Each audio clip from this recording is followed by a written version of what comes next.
in Marcellus, New York, but it also daylights a couple places in north central Pennsylvania. It goes down, comes up, goes down, and comes up. It's harder to cement a well in complicated geometry. Now remember, the wells are all directionally drilled. Second reason is that the number of coal seams and the number of intervening layers of high-pressure shale gas between the surface and the Marcellus, that number is higher in the Northeast than it is in most other parts of the state. So every time you drill through a coal seam, you're drilling through high-pressure methane. Every time you drill through another layer of shale that has gas in it, not all shales do, but in northeastern Pennsylvania there are 3 or 4 that do, you have to isolate those with an adequate cement job. And what we saw happening back in 2009, 2010, 2011 is that companies were sometimes not even cementing. They were leaving open hole. So there was no gasket. That was one of the reasons there were some regulation changes. But that's just part of the explanation. The other part of the explanation is the pace of drilling. When Cabot got to Susquehanna County around Dimmock and put 63 wells in a 9 square mile area in less than a year, you can't tell me that they had a lot of experience. They got a lot of experience in that year at the expense of those families. So industry, there's lots of papers, again, in the SPE literature that correlates the pace of development with the rate of failures. The higher the pace of development, the higher the rate of failures. Why? You're cutting corners. You don't have really good personnel on every work site.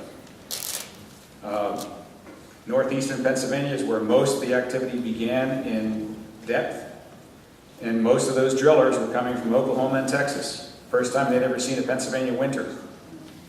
And they're working 24/7, cutting corners.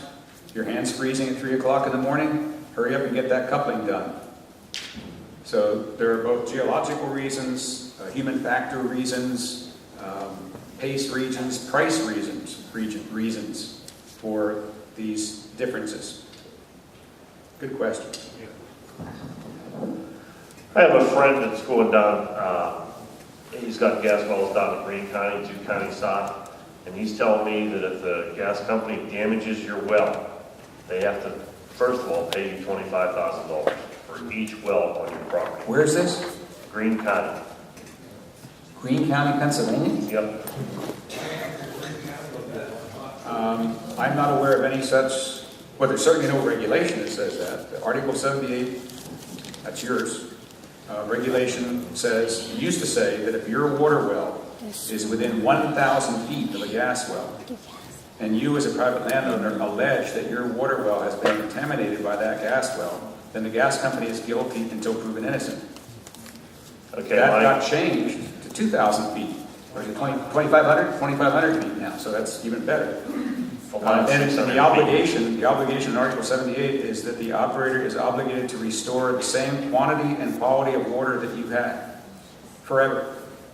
But I don't know of any obligation for a financial payback other than what a lawyer can get for you. Okay, thanks. I just...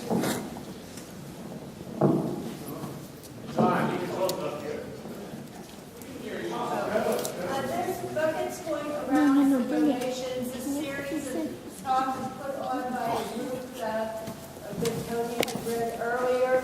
We do all this with donated money. So please, if you be generous, so we can continue this work. Thank you. I just want to say something about that, by the way. The donations you're making, they're not to me. I made a joke at the beginning of my talk about my big honorarium. I don't accept any form of remuneration for any talk I give anywhere at any time.